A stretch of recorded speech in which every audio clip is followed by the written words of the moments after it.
You really have to get into the nuts and bolts of what's on your balance sheet. I don't care how big you are. What people do you have? Where do you need to augment talent? Knowing what you know and knowing what you don't know, I think, is really important. You're listening to Stories from the Top, an inside guide to better business development.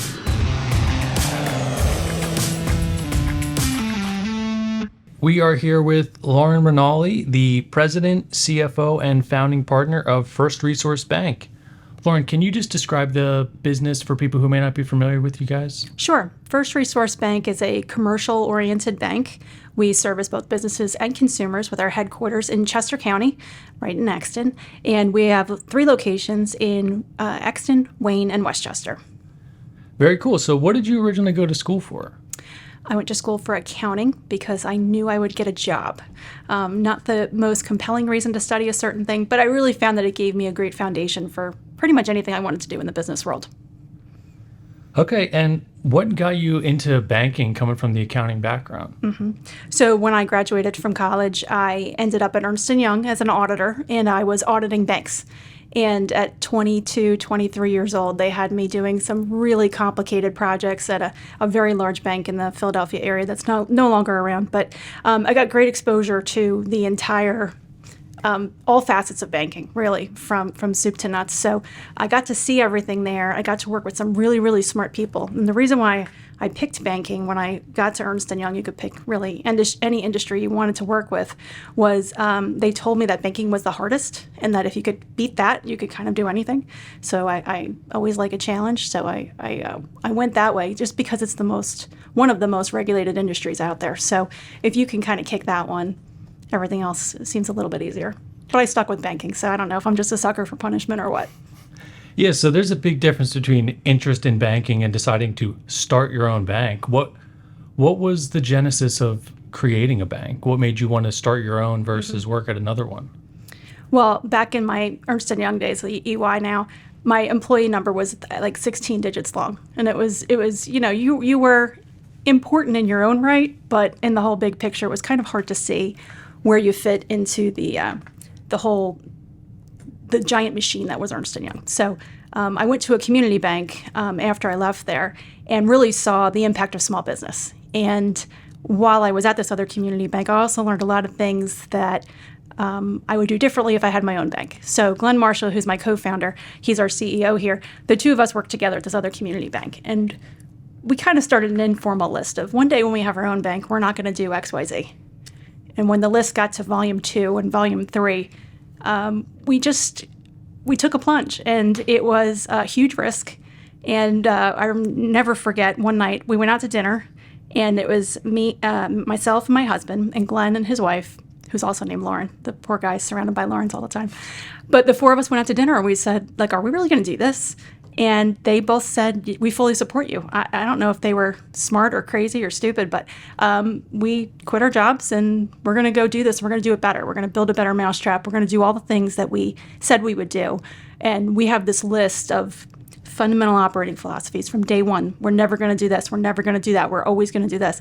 We've held true to them 18 years later. We opened in 2005, and I can't point to a single thing that we've done since then that violates those original sets of rules. So we've talked to a lot of people who start up their own business. What are the first steps that a bank has to do to get started? It's crazy. We often joke it's like a secret club that you only know the secret handshake if you've done this, because it is one of the most stressful yet rewarding experiences by far for my life. Did I mention that I was 30 years old when we started to do this? I mean, crazy. I had a 1-year-old. I don't know what the heck I was thinking, but Glenn had a lot of faith in me, and it's very rare in life you get opportunities like that. So if you don't embrace those at the time, they might never happen again. I firmly believe if I hadn't taken that jump then, I don't know what I'd be doing now, but it would be nowhere near as exciting and as fun and as rewarding as what I'm doing now. But so there's a couple of things you need to do. Is one, you need to apply for a banking charter with the Department of Banking, Pennsylvania.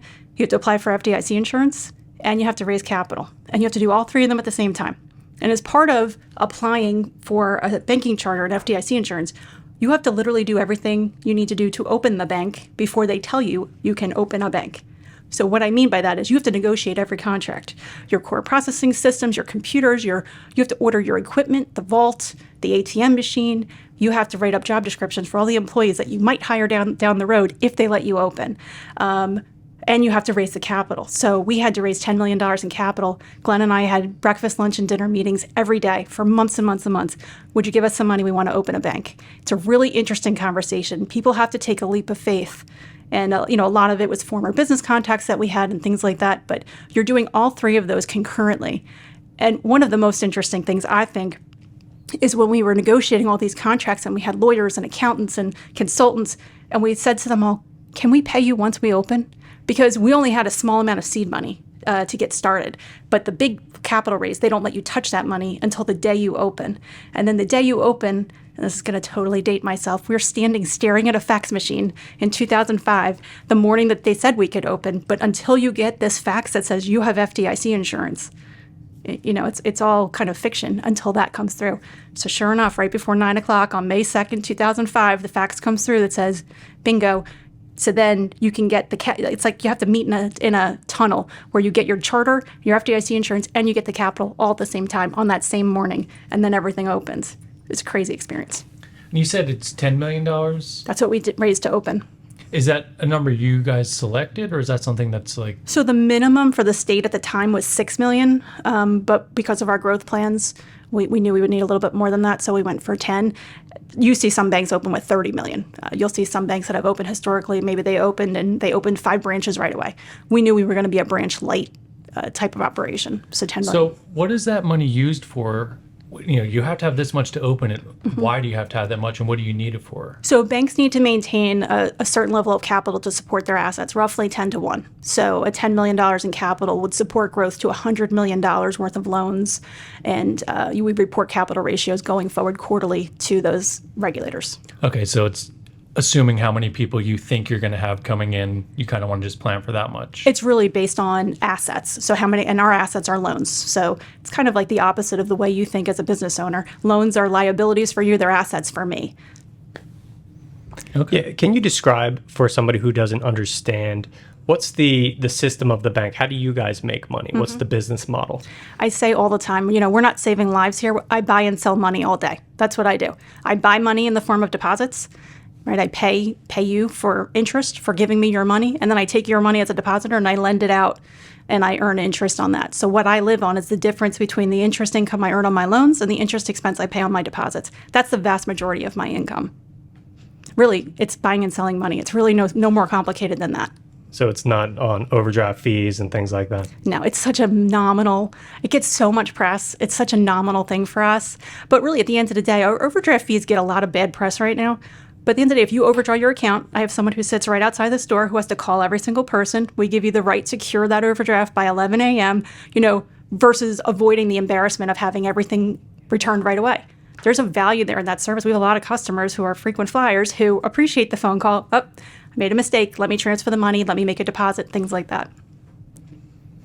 So during that planning phase of getting ready to raise capital and all that, did you guys have any mentors you were working with, or were you literally just learning it as you went?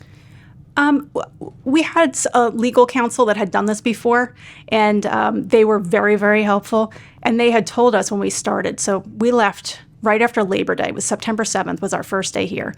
And we had said, we're going to get this charter application in by Halloween. And they said, no way. You're not going to be able to do it. Nobody's ever done it that fast. Again, challenge accepted. We filed on October 27th because we were very driven, and we knew how much money it cost us per day every day before we opened. Because Glenn and I were drawing a salary from day one. So it was just the two of us. We were working in a borrowed basement, and we knew that our salary was X dollars per day and that we needed to get open as quickly as possible so that we could get our capital and we could start growing the bank by earning income on our loans. So we were very focused on every day getting something tangible done.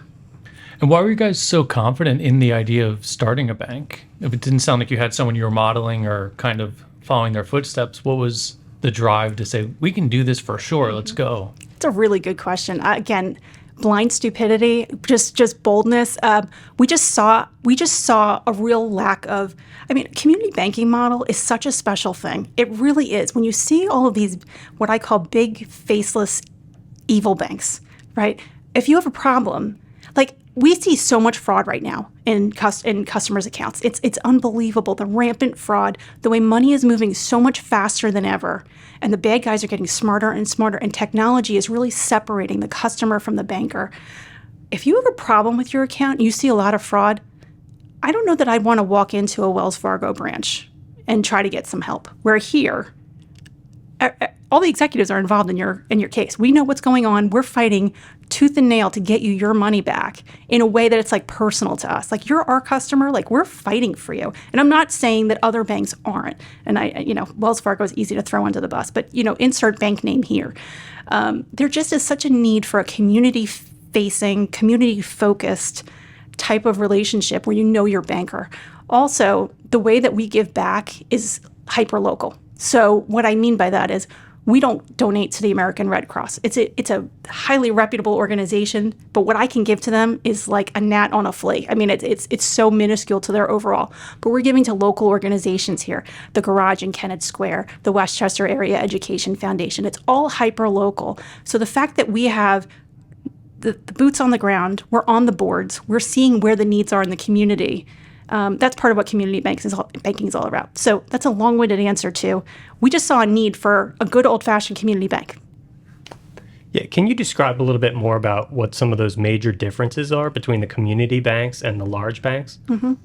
Yeah, I mean, on the lending side, the bigger banks tend to focus on bigger deals. We do a lot of small business lending here, and a lot of it is real estate focused. So maybe you're an entrepreneur, you're renting the building that you're in, you want to buy the building that you're in and stop paying rent. Like, that's a sweet spot for us, where we can help you customize a deal versus selling product A, B, C, D, off-the-shelf kind of products. We can customize pretty much anything on the lending side, which is really unique. We might not always be the cheapest deal in town, but we're going to always be at the settlement table. We have some stories. I have one long time customer who was buying a house, and he used a mortgage broker, and that's fine. We don't specialize in mortgages by any means. But he had his entire house in a truck, all of his belongings in a truck in front of the new house, and the broker didn't show up for the closing. And he called us at 2:00 in the afternoon. His wife's in tears with everything they own is in this truck in front of the new house. We got him closed by the end of the day. Now, it was a temporary thing, but that's the kind of thing that's different at a community bank level, when you can call up the president and the CEO and really, when you're in a bind or not. I mean, we prefer not to do the fire drills. We have to close a loan in 3 hours, but we will where we need to. And then on the deposit side, we don't really charge for anything. If you overdraw your account, that's a different story. But pretty much everything we have is free, even from a business standpoint. When it comes to cash management services, remote deposit capture, ACH transactions, we want to use your money to lend out, so we don't charge you. So it kind of has helped us keep our branch count low as we keep our costs low. And then we pass it on to the customer. Okay, yeah, so you raised your funding and you guys opened. What was the next step as far as the kind of brand development went? Did you guys have like a vision for the brand that was going to be your community bank? How did you guys go about developing that?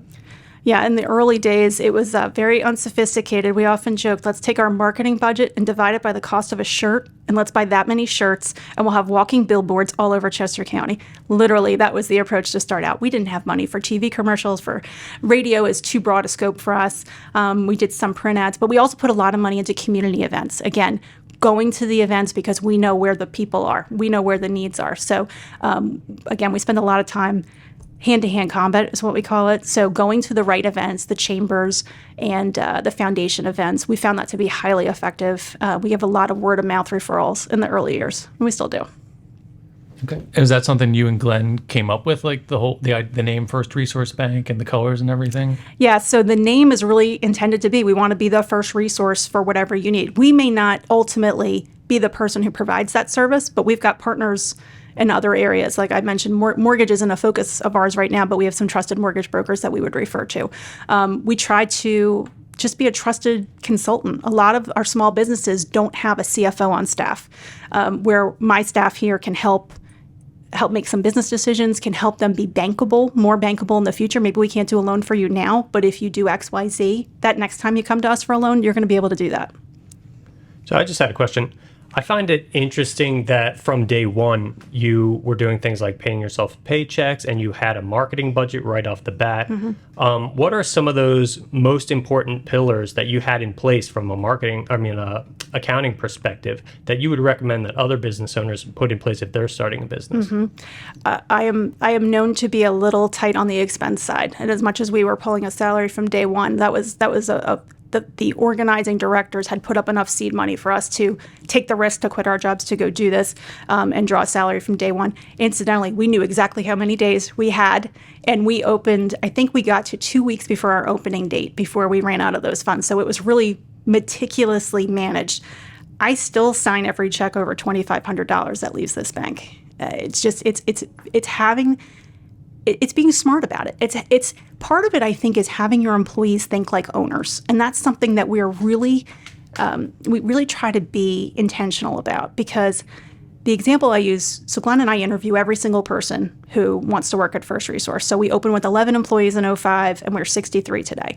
And every single employee has been interviewed by the two of us. And one of the things I talk about in every single interview is we want people to think like owners. And what I mean by that is, if you're working in the branch and there's a coffee cup that fell out of somebody's car and is in the parking lot, if you're going to step over it to go into the branch, this isn't the place to work for you. And that's okay. Like, we're a little cuckoo. It's okay. We're really take it personal. If that's not for you, that's fine. But also the way you think about how you're spending money. I literally had my Wayne branch manager, he sent me an IM the other day, about 6 months ago. Things were so crazy with supply chain and all that stuff. And he said, I went to go buy a can of air. And you know what I'm talking about? The thing you spray to clean out your keyboard? He said it was $36. I didn't buy it. And I said, well, thank you for not buying it. Right. But how many other companies, somebody's just saying, well, it's a can of air, I need it. They don't care how much it is. Right. It's a silly example, but just that mentality of I'm not going to buy a $36 can of air, I think is it's prevalent throughout the organization. And we're not cheap. I mean, we're going to spend money where it makes sense to spend money. I'm always into investing in technology to work smarter, not harder, is another thing all the employees here are tired of hearing me saying, but we're not going to buy $36 cans of air. So I think expense control, I think, is a real key, especially starting out. And in that planning phase, did you and Glenn already have your role, him being CEO and you CFO, that was outlined from the beginning? You guys divided up those responsibilities? How did you guys tackle the other stuff that wasn't under your two specialties? Like, how did you divide that up and plan to fill those positions? I know you said you had 11 employees on day one or whatever. How did you guys go from the map to the physical expansion of those ideas? Yeah, we didn't get it all right, but it's another thing. Like, when you're saying to people, would you please give us some money? We're going to open a bank. It's another thing to say to someone, could you quit your job and come here and help us get ready to open a bank, because we think we're going to open a bank. It's another funny story about how one day there were 6 of us working around a conference table, just like what we're sitting at now. And I got a call from the FDIC, and it went really well. And these calls, you never know. It's the government. You never know how those calls are going to go. And I hung up the phone and I said, this bank might actually open. And all of a sudden, all the people at the table picked up their heads and they were like all looking around like, did you hear what she did? Like, there was no guarantee that we were going to open, right? Nobody really asked. We said, hey, we're going to open a bank. Do you want to come be a part of it? And we had 5 or so people quit their jobs before we opened to come work for us, like in the early days. And well, sure enough, we did open. So spoiler alert. But it was challenging to find that talent before we were open. Once we got open, we had much more success with doing that. But like everybody else, finding good people is key to the success of the business. And it's really, really hard. And we don't get it right every time, even though we interview every single person, Glenn and I, directly. It's really been challenging. And another thing that we never wanted to say, well, we're just a new bank, we didn't know. So we have a lot of seasoned bankers here. Like, even though the bank's only, well, now we're 18 years old, but I've got people with 40 years of bank experience. So hiring those seasoned people that can wear multiple hats, that can roll up their sleeves and not get into, that's not my job, that was really key to our success in those early days. A lot of us had 5, 6, 7 titles at the time. Yeah, you guys have a very distinct customer service and kind of culture within the bank when you go physically visit it.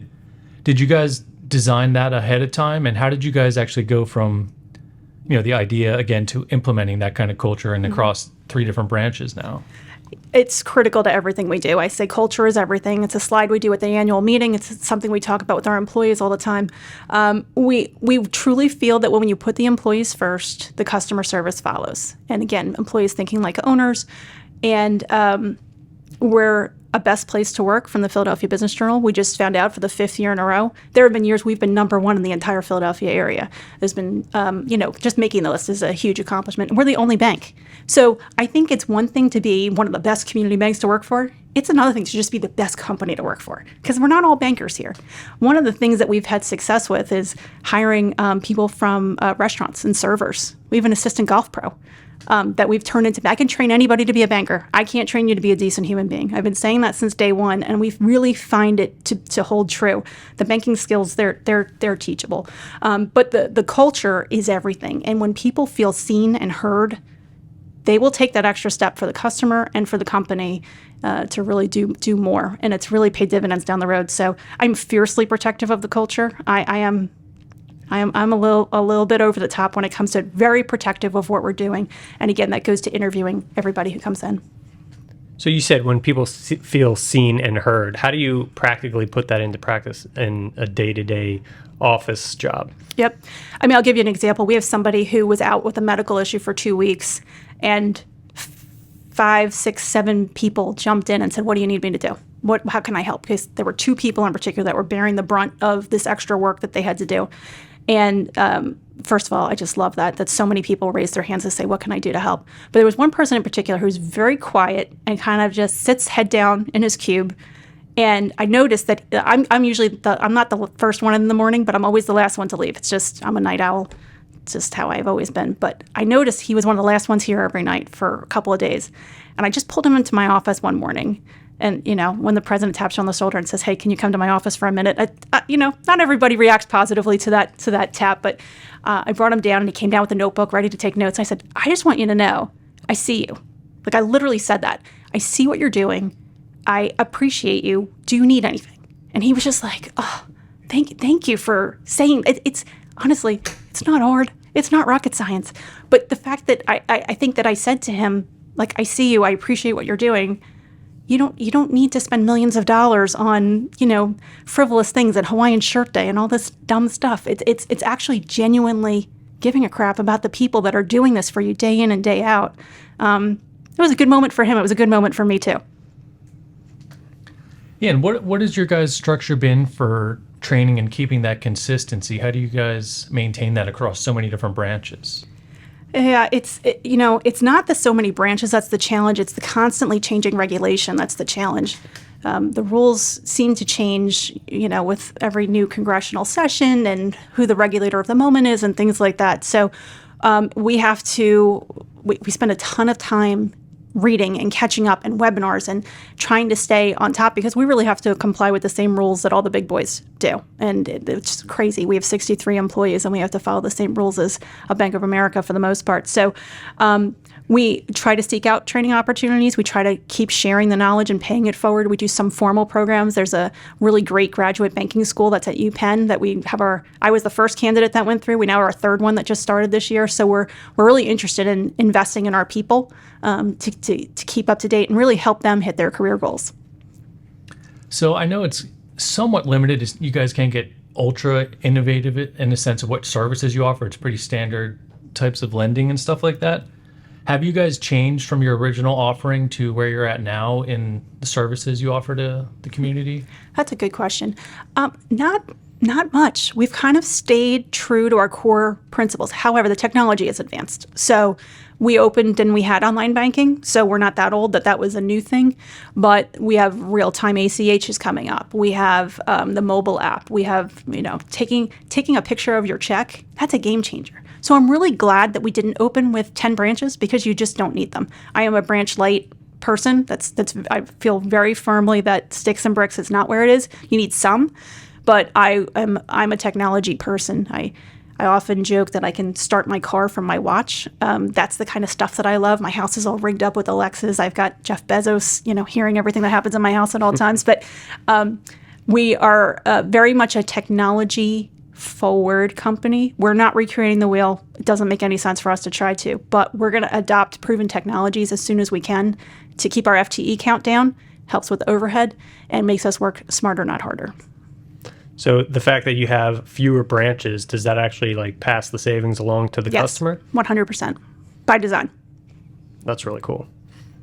Yeah, how does that work with scaling out branches? Like, is it just every branch will give us this many more potential people to come in, give us that much more lending power? Like, is that Our internal goal has always been to get $100 million in deposits per location. That's kind of our litmus test. We build branches to get deposits, not loans. The loans are generally all done out of our corporate office. We don't do lending through the branches for the most part. So what deposits are, again, if you go through that analogy of buying and selling money, it's like gas in the tank. So deposits coming in are the fuel for me to go do loans. I've got loan demand. I'm consistently raising deposits today for a loan I did yesterday. The loan demand has led the bank's growth and continues to. so? What is the structural difference between the branches and the corporate office? They're just extensions of the corporate office. Of course, they have cash there. We don't have cash at our corporate office. But fundamentally, there's not a whole lot different other than they're basically deposit takers, and we are putting the money out up here in corporate. Do you guys have plans to make more branches in the future? At some point, but for now, we're going to keep doing technology investments. We did a whole core system conversion in 21. We did an online banking overhaul in 22. We're just trying to invest some money there to get some more efficiencies first. Do you guys have any kind of a limit on how big you plan to grow before No. it's so you could potentially keep expanding? Is there a point when a community bank becomes just another big bank, or Well, that's what's the thing. difference? That's the thing. There's a point that we always say, if we do X, we just became every other bank. So one example is you probably see banks do new money only specials. And what that means is if you bring in new money, only new money, your money that you have here, we put that aside. You can't get this deal for that. But if you bring new money, you can get X rate on Y product. Every finance textbook will tell you that's what you should do, because if you offer it to everyone, then you're just going to have all of your existing money move into that special, and it's going to cost you more money. Customers hate it. I mean, I'm an accountant. I understand why you do new money only. It was one of those fundamental operating rules. We're never, ever, ever going to do that, the new money only special. So that's one of those things. We just did that. We just became every other bank. I can't tell you how many customers we've had come to us to say, well, my bank didn't want my existing money. They only wanted my new money. So I pulled a cashier's check. I pulled it all over here. It's a successful strategy for us. What other kind of principles do you have that keep you in those lanes? Gosh, I should pull out that rule book again. I mean, a lot of things about being very employee-centric, customer-centric. Don't be afraid to raise small amounts of capital. So we talked earlier, we roughly need a 10-to-1 capital ratio. It can be scary to say we need $20 million IPO. Well, maybe the market's not there. Maybe if we just did $2 million, that gets us through the next year or two, and then the market will be better for X. So we haven't been afraid to fuel our growth in small pieces versus just waiting for those big, huge events, because sometimes the big, huge events don't happen, but doesn't mean you still don't want to keep growing. So one thing that's interesting about when we work with you on the marketing side is we're able to do TV commercials as well as all other types of marketing incentives. How do you determine what your marketing budget is? That's a good question. It's kind of what's left. My poor marketing director, Katie, she's very patient, and we've really learned how to do more with less when we consider who we're up against. But we've really spent a fair amount on those TV commercials that are very focused. I mean, the fact that you can do Chester County only, and we do some along the main line with our Wayne branch. I mean, there was a moment during the Phillies in the NLCS that the commercial comes on TV, and my 16-year-old son looks at me on TV on the commercial and thinks that I'm the coolest thing in the world. I mean, that's a moment you don't forget, for sure. But we found that the Chester County only TV advertising has been incredibly cost effective. We're using Google display ads. We're doing the stalker ads. I forget what the technical term for those Remarketing. are. Yes, the remarketing ads and all of those things. So, but really in determining the budget for the year, we know our commitments to the community. Certain chambers were certain level sponsors. Well, we're never, I shouldn't never say never. We're never going to back off of those commitments. We know what our community investments are. Those come first. The TV commercials, things like that, that's kind of like the filler on the back end. So if we have to pull back, that's the first place where we'll pull back. We're not going to cut back on the community support. And yeah, in your marketing stuff, how do you guys separate yourself from other community banks in the area who are also offering the same type of thing? A lot of federal credit unions kind of go into that same angle of marketing. Yeah, I mean, some of the things that we like to tout, we're the best bank in Chester County. We're now 6 years in a row for that, and we're the best bank on the main line for the last 3 years. So that's also new information. So some SEO on best bank in Chester County. It's always what I'm saying to my marketing director. Like, how do we market the heck out of the fact that we are the best bank in Chester County and the best bank on the main line? Somebody's searching for those things. We better be the first name that pops up there. And it doesn't cost you a lot of money to do that. It's a really cost effective. Listen, again, customer service gets you the award, and then that saves you on the marketing dollars. So we really feel from a customer service standpoint that we've built a better mousetrap. I know we have. It's just, we need help getting the word out on that. So yeah, tell us a little bit more about the customer service side, because you talked about internally what you do to keep that culture up. What do you do on the customer facing side that really has set you apart as that best bank? Mm-hmm. Well, I think everything we're doing here with the employees is just carrying forward to the customers. Again, if you have an issue, we're all over it. And it's terrifying. If someone gets into your account and takes your money, I don't think there's a more personal financial thing that it's terrifying. I can also tell a story about, I had a customer coming in who had recently lost 2 dogs, like within like a week of each other. And the person who was at the teller counter had talked to this person day in, day out and knew this, went on Etsy, ordered this woman a necklace with like her dog's names on them, and like gave this to, like, that's how you create raving fans for life. I mean, customers for life. And when I heard of this story, I was like, that better be on your expense report, right? That is amazing. That's the kind of stuff we need to do day in and day out. Everything from knowing you like blue lollipops, and I've got a little stash in my drawer here of the blue lollipops so that when you come in, I'm going to have one for you every time. Those are the experiences that stick with people. And really, they're encouraged to do it. We share a lot of stories like, hey, today, so-and-so did this for the customer. And it really kind of inspires that kindness, that genuine caring for the customer. And I think everybody wants to get the next shout out. We do a lot of Google reviews, and the staff asking for them, it's been highly, highly effective. And every time we get a Google review, which are like 99% of them are 5-star, I do an email every Monday morning, and every Monday, as on top of here's what's going on this week, and here's whose birthday it is, and all that kind of stuff. It's boom, here's a great Google review. And when you get named in that Google review, that puts some pep in your step from that day. I want to talk a little bit about your specific role as CFO, but real quick, how did you and Glenn decide who would be CFO and CEO? Glenn had a bit more experience than me. That means he was a little bit older than me. It was his idea, really. I was his first choice for CFO, and it was really not even a discussion. He was the president and CEO for the first 16 years, and then 16 years in, I became president and CFO. It's kind of been a succession plan that's been in the works since day one. So in your role as CFO, like, what is your approach to the CFO role? I know there's a lot of people who manage that position differently. How do you use that position within the company? I think it's important to not be a bean counter and just be looking backwards. Accountants tend to have that reputation for telling the story of what happened versus being strategic and looking forward. And I think that's the big difference in being able to make the jump from accountant to CFO to president to CEO, is being able to look forward and strategize and help make the long-term decisions versus just reporting. Good. Yeah. So you take the more strategic approach. Mm-hmm.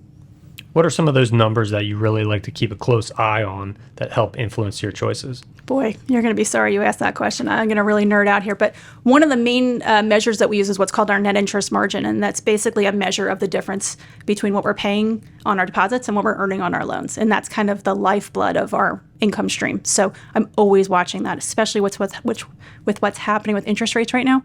The Federal Reserve has increased over 500 basis points in the shortest time frame ever. So it's been a very interesting time to manage interest rate risk. We're also hyper-focused on our return on equity, which shows what our shareholder returns are.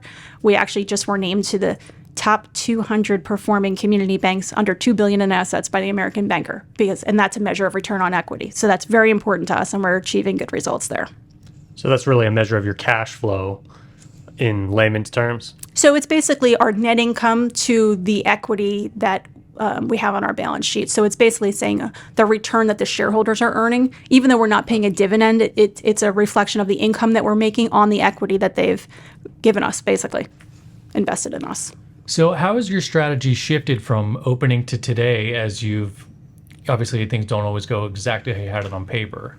How have you directed that strategy from your position as CFO?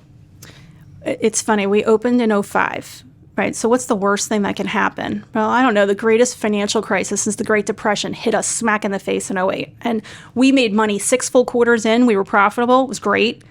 And then it was like a 2x4 to the head. We had so many problem loans. I've got stories about bad loans and bad collateral that will take hours that I won't bore you with. But boy, that was really rough. And how do you pivot through that?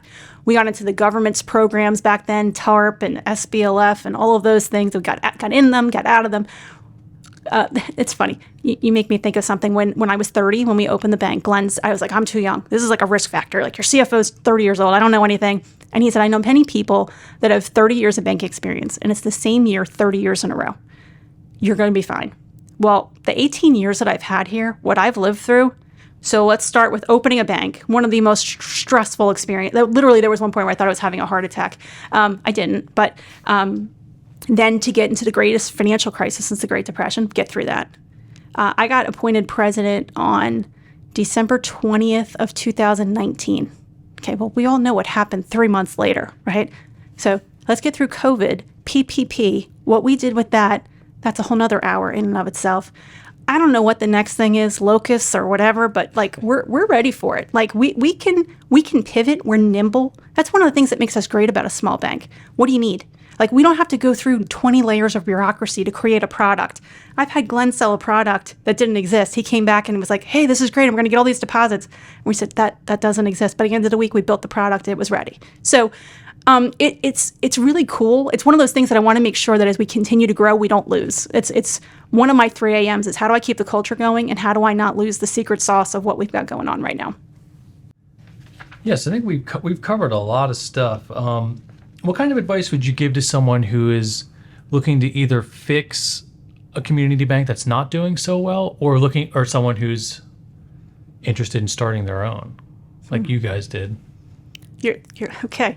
If you're looking to start your own, boy, it's a great undertaking. Surround yourself with good counsel, good consultants. Talk to someone who's done it. That's not going to sugarcoat it. I'm available. I'd love to share my story to a banker that's thinking about doing it on their own. Like I said, it's like a secret club that once you've done it, you kind of like to share the war stories. So I'll offer myself out for that. And, there's a lot of banks that are struggling right now with what's happening with interest rates. Who knows what's going to happen with credit? I mean, at the end of the day, it's about rolling up your sleeves and really getting to know the customer base, what you have in your books from a loan standpoint. And, you have to get granular with it, and you can't ivory tower any of this. I don't care how big you are. You really have to get into the nuts and bolts of what's on your balance sheet. What people do you have? Where do you need to augment talent?